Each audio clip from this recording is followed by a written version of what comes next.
can't pick up your pen from the paper. So this is a revision of a free write on the state of the world, January 25th, 2010.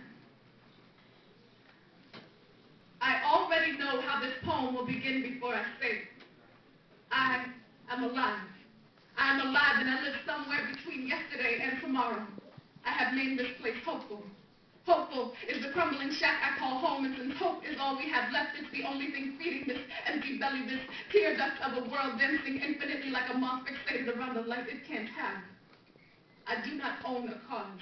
I do not have a heart that beats for a name or a flag, a cry that sits at the base of my throat itching to explode. I know broken things, broken earth, and broken people, but I do not know what it is to watch them break at the same time, like hearts during a sonata, like wings that can't fly, like they told me it was 5 days until she was found. 5 days where time sat like a heavy load in her stomach, where the rubble felt like a splitting tomb in the night. 5 days on the waiting line to heaven, and when they pulled her out, she thought she was left in hell. I remember this.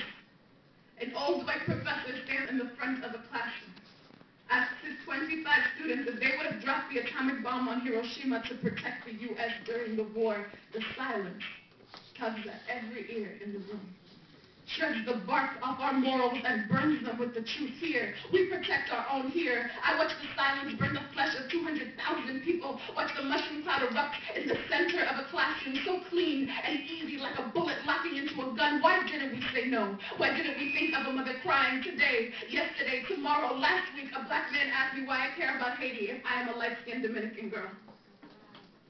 I told him that I am a person and that I have Haitian family and friends. But what I really should have said is this. I come from a place called Paradise. Perhaps you've heard of it.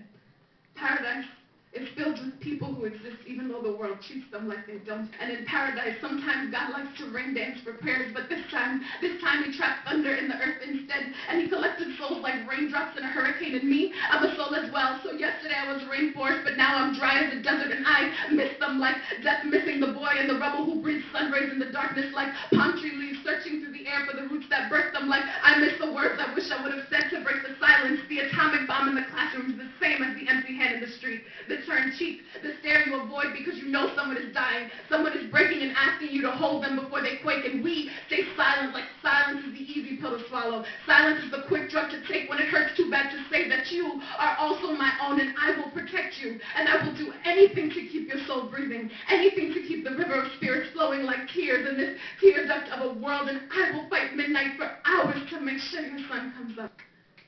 I do not know what it will look like. I do not know the reason why I love you exactly, but I know people, and I know hope. I live in hopeful between yesterday and tomorrow, and I already know how this poem will end before I say it. I am alive. Thank you.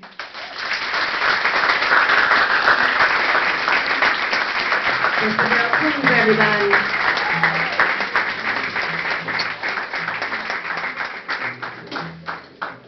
Okay, as you know, we usually have the second Jazz and Jive of the year in February during Black History Month, but we got snowed out, and when I was calling the poets to let them know, I had a wonderful conversation with this gentleman.